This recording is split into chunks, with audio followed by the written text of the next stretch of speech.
Judgment comprises only of two elements. First is ratio decidendi, we have already seen this in our previous video, and second is obiter dicta.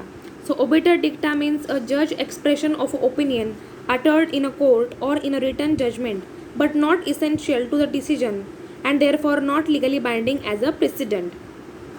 Example of precedent is an example of a precedent is the legal decision in a board versus board of education guiding the future laws about desegregation. So a decided case which is cited or used as an example to justify a judgment in a subsequent case. We have already studied this case, Linda Brown versus Board of Education. So in this case, there was a segregation in the public places between the black and white people.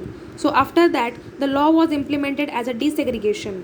So if such cases are arose in a future, then we can use this case law, Linda Brown versus Board of Education, to justify the judgment in a subsequent case.